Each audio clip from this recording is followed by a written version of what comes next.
If you're new here, my name is Brianna from A Bubbly Classroom over on Instagram, and this is just kind of my daily life here.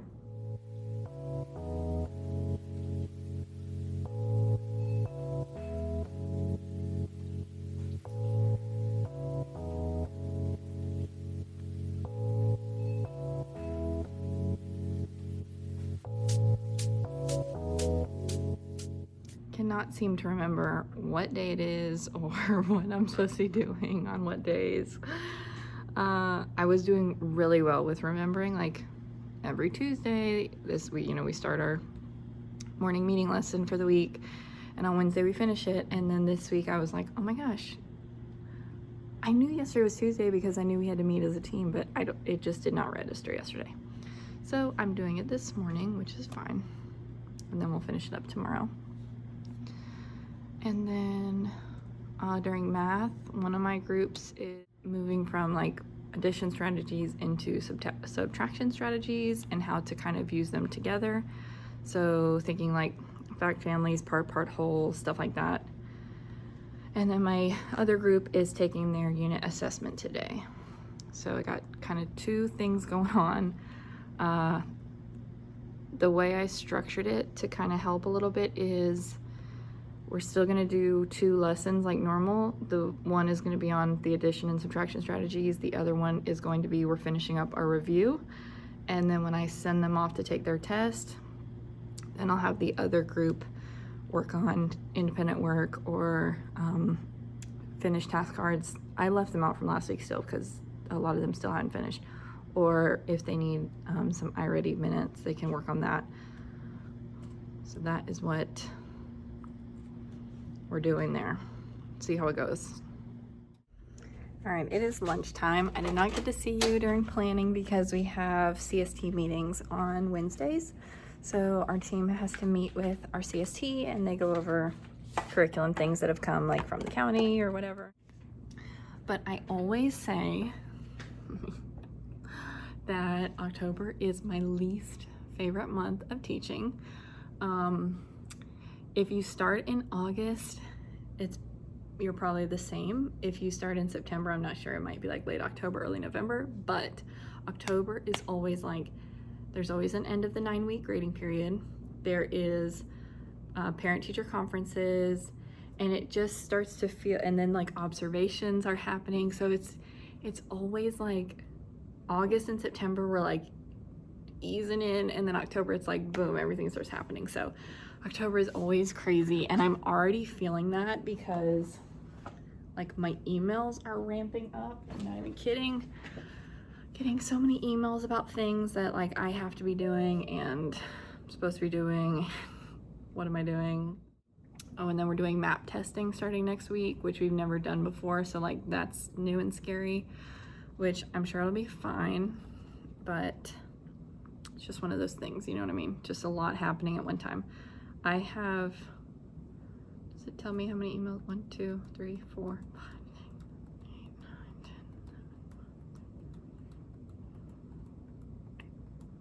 I have 22 emails in my inbox of things like that I need to either do or respond to. So that's a lot for me. I'm just like, rah! But it's fine. Oh, and my to-do list is like, I can't show you because it has names on it, but it's literally filled. And then I started adding my own little boxes on this other side, like filled on this side, and I'm adding my own boxes on this side for a second row. So it's fine. It's fine. I can do it. I can get it all done, and I need to stop letting it stress me out. Okay, I'm gonna eat, maybe knock a couple things off this little to-do list, and then I'll see you after school. Okay, but can we talk about this dress? I love it so much. It came in my teacher style box, and I wasn't sure about it when I saw it online, but when I tried it on, I was like, oh my gosh, I'm obsessed. But it is super expensive. I probably won't be keeping it. Probably be sending this one back. But just to give you an idea, it's Nicole Miller. It's like the fabric is so nice and thin, lightweight. It's got a little bit of padding in the shoulder, cute sleeve, and then it's just like flowy, and it's front button all the way down.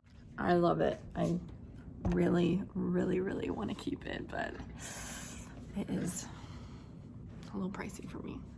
Good morning, happy Thursday. I am feeling a bit disheveled this morning.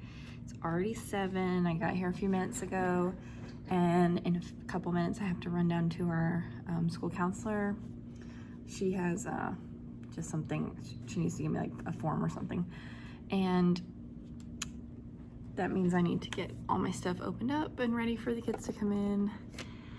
And yesterday I had to like run out of here because I had 3 conferences after school and then a meeting with our speech and language pathologist. So that went until like 4, after 4. And then I had to like quick get myself just ready for today, like finalize putting all my stuff out for today.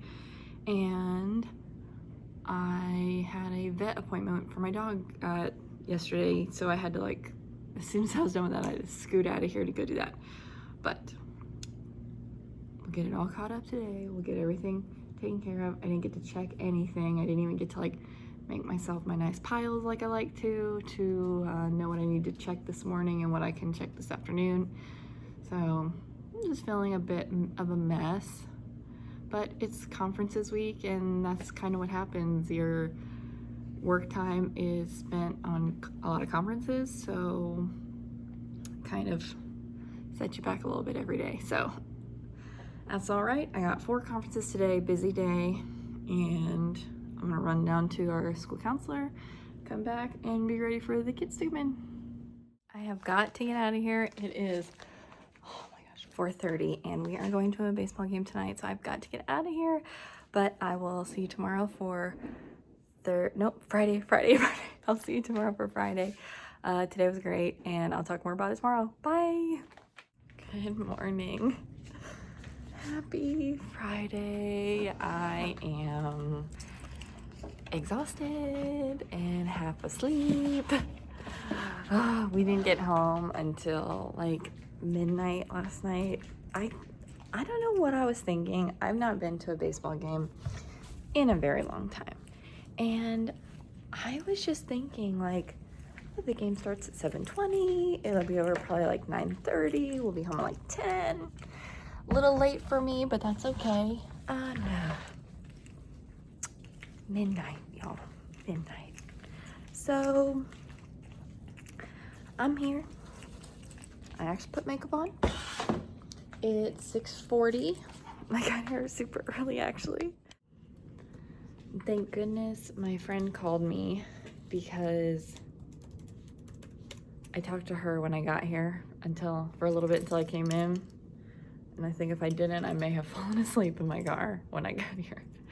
But I woke up this morning, my alarm went off, and I was like, oh my gosh, it's already morning. I better get up and get ready and not like snooze, because I may accidentally turn my alarm off and not wake up. So I am actually here early, which is good, because I felt like I kind of had to run out of here yesterday afternoon. So I've got like a pile of stuff. I did organize it all and put Post-its on everything, but I'm gonna go sit over there and just check through things. They turned in a grammar homework yesterday on plural nouns. And then I'll check their unlocks, and I will check their daily math reviews from yesterday. So I'm gonna do that, and then if anything comes up, I'll let you know. It is lunchtime. Oh my goodness. I didn't even come on here, I don't think, during specials. I went to the coffee room, and I was in there the whole time. So I got all the copies made for next week, except for some of the task cards that I want to do on color. So I'm gonna run down there at the end of the day after school and just copy that stuff in color real quick that I want, and then get all the copies organized. You can see it's just like in piles right now. So at the end of the day, it's nice getting them done during planning for the most part, because then at the end of the day I can kind of just organize and set everything out for Monday and make sure I'm ready for Monday. Still tired today, but it's been a good day. We did, for math, we did like a Generation Genius. I don't know if you know what that is, but our school just purchased it for like the whole school. And it's math and science. So there's videos, which are, most of them are about 10 minutes long, and then there's little like quizzes you can print out, and there's vocabulary cards you can look through on there. So the videos are very well done, and they are good to use either as like an intro or like a review. So that's kind of how we've been using them for math and science. And we watched Generation Genius review of what we've been working on this week. And then they did Ketchup and Pickles. They turned in like a graded workbook page, classwork. And then after that, they worked on, I just put a list up there of workbook pages we've done throughout the week, like make sure those are finished. And then anything in your math folder's finished. The task cards are done for the week. Then they could do, make sure they have 45 minutes on iReady Math. Then they could work on, they could choose Unlock, or they could choose, I put some activities on Seesaw, they could do them on there. So they had like some choices if they were all done with everything. But I'm really liking that because it's just a good way to wrap up the week and give them that extra opportunity for anything they didn't get done during the week to go ahead and finish up. So that's been working out really well. Also did that in reading, finish anything in your reading folder. And then we did like a little text feature sort. And then for writing, it was just like author share. We got through about half the class, so we'll get through the other half on Monday. And those who choose to share, I just grade while they share it. I'm listening for all the things on my rubric, and then I collect their writing after they shared, and that way I can go through and check the punctuation and spelling for that grade, part of the grade. But that makes it, number one, a really nice way to wrap up the unit, and number two, a really easy way for me to go ahead and grade most of them. And then if they don't want to share it with the class, I will meet with them next week in a conference, and they can share it with me then, and I can go ahead and score it for them. That's my number one sanity-saving writing grade tip, because it's so much faster than you sitting there and trying to read through 20 plus, if you teach upper grades, 30 plus writing pieces. And also I've noticed that it's a much fairer grade, because when they read their writing, they know how it should be read. They're the ones who wrote it, and that way I can listen for the lead. Did you introduce the setting? Did you use your senses? Did you use transition words? Did you try to give the reader a picture with descriptive language? Like, I can listen for all of those things while they're reading it, and I'm not getting bogged down with any spelling or handwriting or punctuation issues. I'm strictly listening for the content. Then I look through it to check for the punctuation and the spelling and all that kind of stuff. I think it's a much fairer grade that way. Take it or leave it. But after, I got about 10 minutes. I need to go ahead and stuff their folders. I did my little file folder thing, which is amazing. So now I just have to go through, like, I put their folders away in alphabetical order. So number 1 is on the top. I'll take number 1's stuff out of here, put it in their folder, and oh my gosh, so much faster than last week. All right, it is Friday at 3:57. I am sitting down to, first I'm sorting through these papers that the kids turned in today, and then I need to go through all my copies for next week and put them in the right drawers for the days, and just try to just organize things a little bit so I can get out of here. I'm hoping in like 30 minutes. 4:30. Let's try to do it.